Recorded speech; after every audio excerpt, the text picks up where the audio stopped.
Assalamualaikum warahmatullahi wabarakatuh. The Honorable Mam Nadiah Ma'mun is our beloved lecturer and all of my beloved friends. First of all, let's thanks to Allah Subhanahu wa Ta'ala who has given us many mercies and blessings so that in this pandemic situation we can study together with the good condition. We are from group 4. We will explain about translation strategies and method. And I'm Farisa Nastiti as first presenter, Rina Prasetiyani as second presenter, and the last presenter is Nabila Lubina. Okay, for the first, the definition translation strategies. The Webster Dictionary defines strategies as the science or art of planning and directing large-scale military movement and operation. The use of our instance of using the science or art. The use of stratagem, a plan or method for achieving a specific goal. Second, Krings defines translation strategies as translators potentially concise plans for solving concrete translation problem in the framework of a concrete translation task.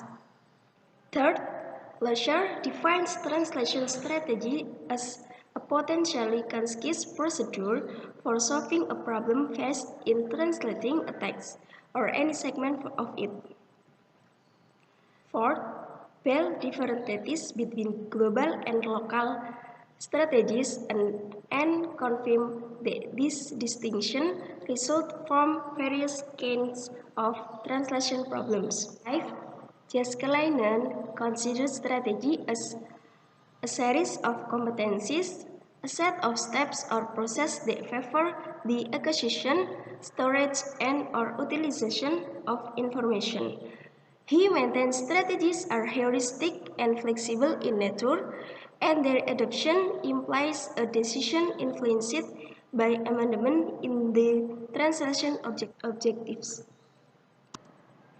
Continuity indicates that translation strategies involve the basic task of choosing the foreign text to be translated and developing a method to translate it. Jeskalainen divides strategies into two major categories. Moreover, he divides strategies into two types, namely global strategies and local strategies. And the next explanation will be delivered by Rina Prasetiyani. Time is yours.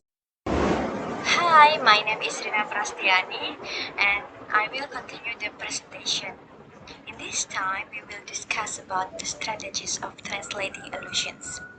First, let me review about the definition of allusion. Allusion is an expression designing to call something to mind without mentioning it directly. And don't forget, translating allusion cannot be done simply. Based on Lepihal 1997 proposed another set of strategies for translating the proper name allusion. There are three strategies. First, retention of the name. Second, replacement of the name by another. And the third is omission of the name. First, is retention of the name. In this strategy, we can use the name just like that, or we can use the name with add some guidance, and then we can use the name by add some detailed information like footnote. And the second is replacement of the name by another. In this strategy, we can replace the name with another such language, or we can use the name with target language. We can replace the name with target language. And the last is omission of the name. In this strategy, we can erase the name, but we transfer meaning with another way, like with general noun. Next slide is about other 9 strategies for translating allusion. Also based on Lepihal 1997, there are 1. Use of standard translation.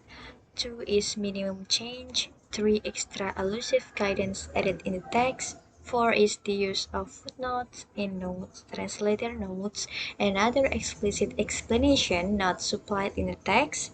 5 is stimulated familiarity or internal marking. 6 is reduction of the illusion to sense by rephrasing. 7 is replacement by a target language item. 8 is reduction of the illusion to sense by rephrasing. And the last is recreation.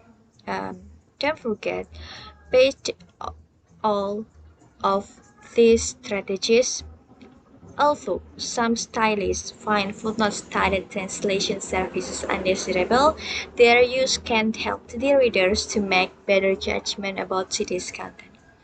So that's all the explanation about strategies to translating illusions from me. The next material will explained by my friends. So that's all and thank you. Hi, I'm Nabila. In this section, I will explain about translation method. Before that, I will give you information about SL, TL, TSA, dan TSU.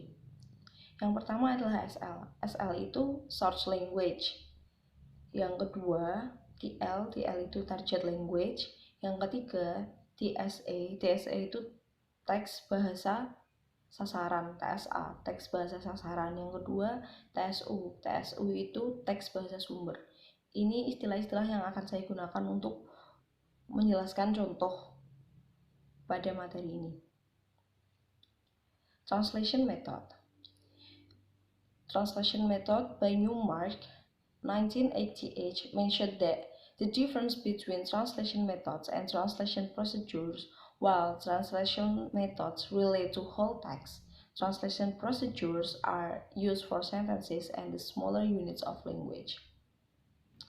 There are 8 methods of translation by Newmark. For the first one is word-for-word translation, in which the SL word order is preserved and the words translated singly but their most common meanings out of context. Pada metode ini, penerjemah melakukan satu persatu kata diterjemahkan secara urut tanpa memperhatikan konteks. Untuk contohnya, PSU-nya, "Look, little guy, you all shouldn't be doing that." PSA, "Lihat, kecil anak, kamu semua harus tidak melakukan itu."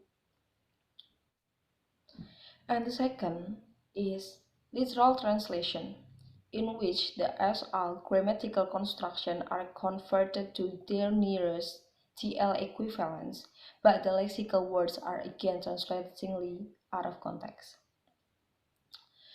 Metode ini masih sama seperti metode sebelumnya, yaitu word for word translation, yaitu diterjemahkan kata demi kata dan masih lepas dari konteks.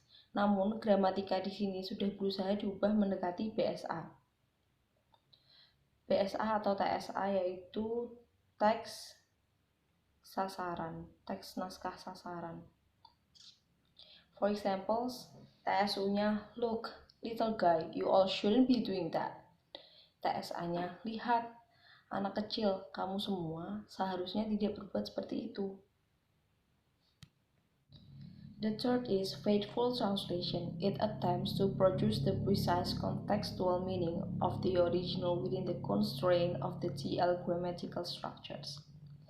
Di metode ini, penerjemah mencoba membentuk makna konstekstual tapi masih terikat gramatika TSU. Penerjemah berusaha sesetia mungkin terhadap TSU sehingga ada ketidaksesuaian terhadap kaidah TSA.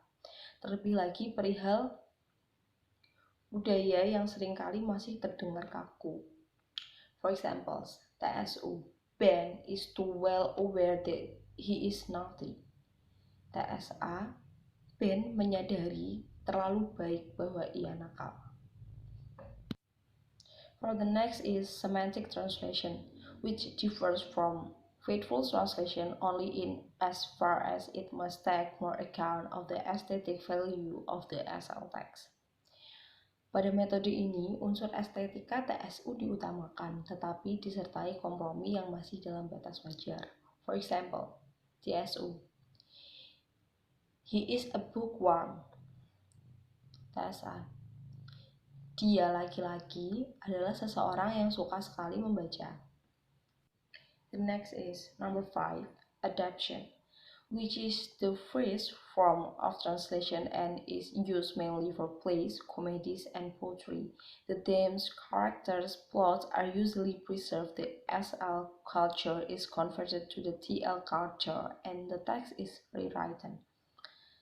Pada metode ini, keterikatan bahasa dan budaya terhadap TSU sangat tipis atau hampir saja tidak ada, justru lebih terikat ke TSA. Unsur budaya pada TSU diganti dengan unsur budaya TSA, sehingga pembaca lebih akrab. Examples: SL, source language. Hey, Jude, don't make it bad. Take a sad song and make it better. Remember to let her into your heart, then you can start to make it better. TL, kasih, dimanakah, mengapa kau tinggalkanku? Ingat-ingatlah kau padaku, janji setiamu takkan kulupa. Next, number 6, point F, free translation. It produces the TL text without the style, form, or content of the original. Lebih mengutamakan isi atau konten TSU daripada bentuk strukturnya. Padanan katanya berada pada tataran teks, bukan kata atau frasa, sehingga terlihat seperti memparafrasa TSU. Examples: SL, the flowers in the garden. TL, bunga-bunga yang tumbuh di kebun.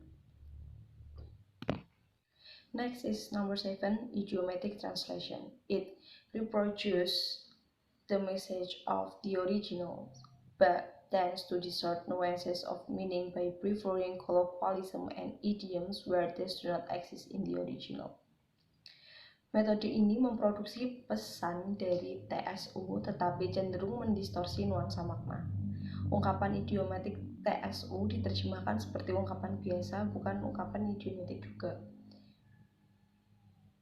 Examples: I don't have my eye on you.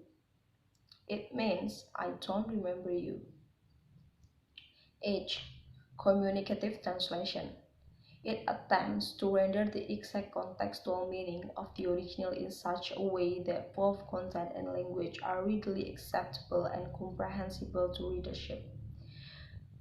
Metode ini berupaya sedemikian rupa agar menghasilkan kontekstual secara tepat sehingga aspek bahasa dapat diterima dan isi dapat langsung dipahami oleh pembaca sasaran. For example, TSU, beware of dog.